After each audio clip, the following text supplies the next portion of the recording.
Okay, everybody, welcome back to the new week. I just wanted to go over review of last week and then pronunciation for this week to help you with your studies.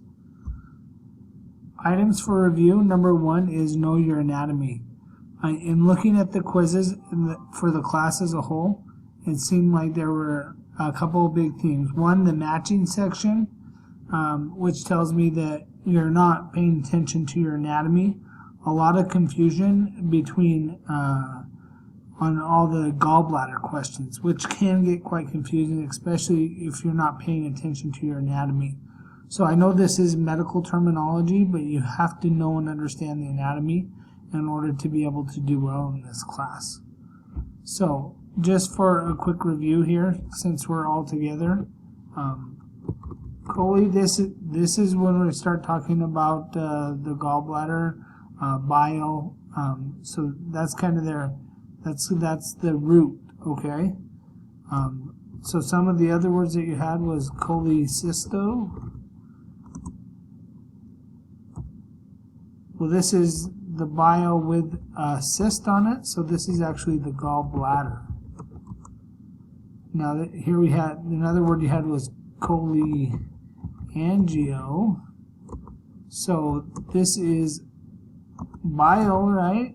But this is a vessel because it has that angio word on it. And they're together, choleangio.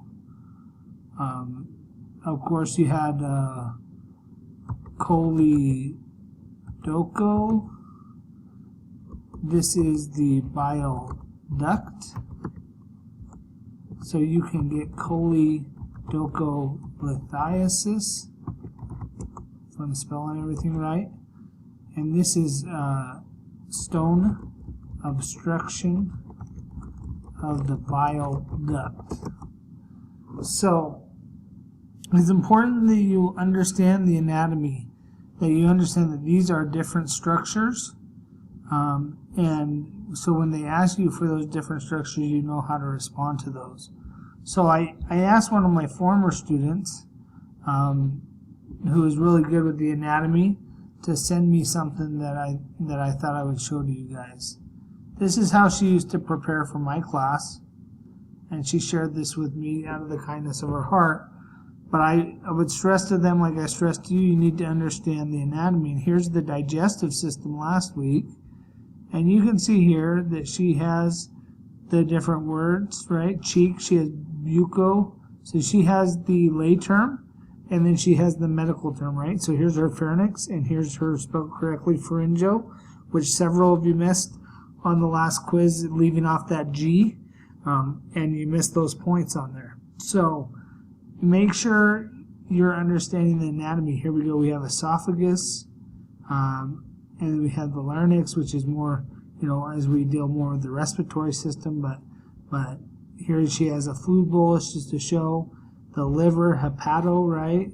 And then 5A is the bile, right? Chole, and then cholecysto, that's the gallbladder, and then choleangio, right? So she is making a point of understanding the structures.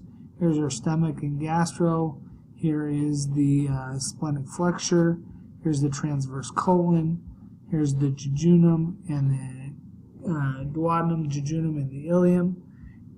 Some of these have same, right? So here we had several questions. What was the terms for rectum? And you had to select both recto and procto. And so that kind of brings me to the next slide here, the next thing on review, and that is words that have multiple root words. For example, I believe the question is select all the terms that mean rectum. I think that was the question. And you had to select both recto, and then you had to select also procto, because both of those mean rectum. And you need to understand that both of those mean rectum. And so there's words like that you have to know. For example, another example, if we look at this, is Select all the words that mean lips. And you have chyleo and you have labial. Both of those mean lips. And so you have to be able to know that those, and they're going to quiz you on that every week. I guarantee it. I've seen these quizzes semester in, semester out. The words that have multiple roots, multiple medical roots, are going to be on the quiz. You need to pay particular attention to those in your study so that you understand them. Okay? So that's point 2. First is the anatomy. Second is paying attention to words that have multiple roots. Third is your spelling counts. I saw multiple people miss points on spelling. Most common misspelled word this week was pharyngo, and it was commonly spelled this way,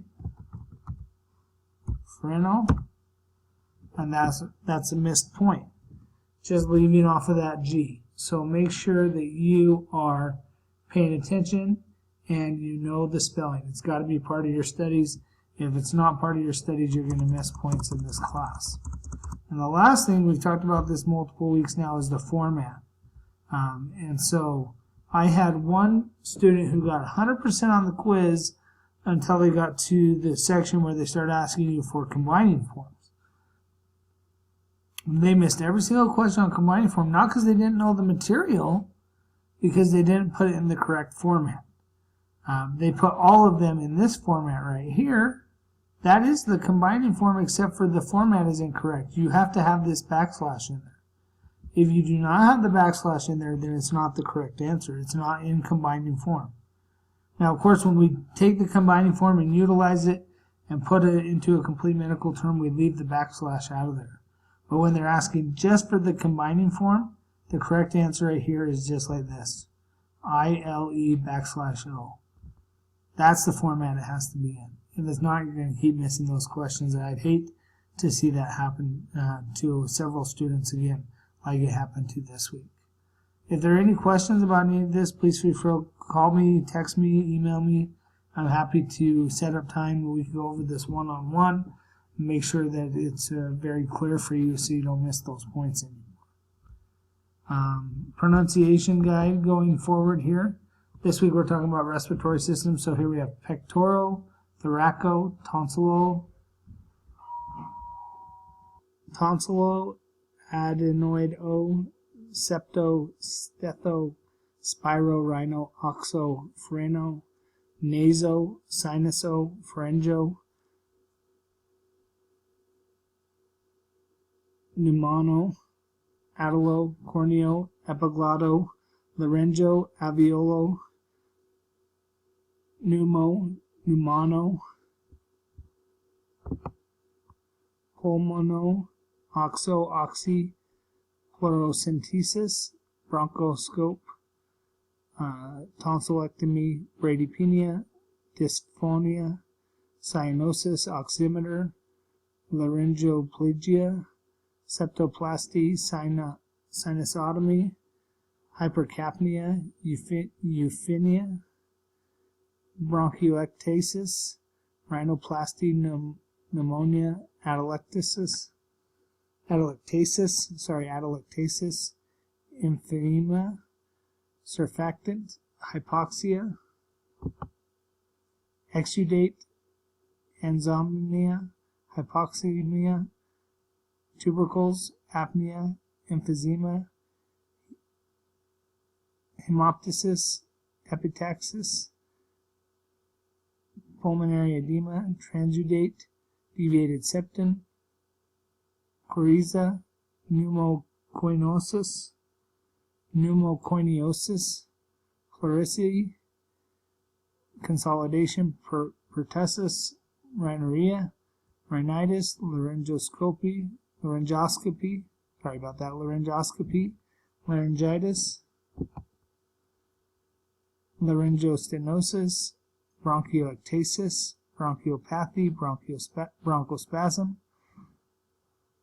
pneumothorax, pneumonitis, pulmonologist, pulmonary, pulmonic, dyspnea, bradypnea, tachypnea, apnea, rhinoplasty, thoracentesis, thoracocentesis, and thoracentesis, pulmonectomy, pneumonectomy, pneumonectomy, tracheostomy. So there's some tough ones in there. Hopefully that helps you with hearing them, so you can refer back to this as you're trying to memorize them so that you have the correct pronunciation. And have a wonderful week. Thank you.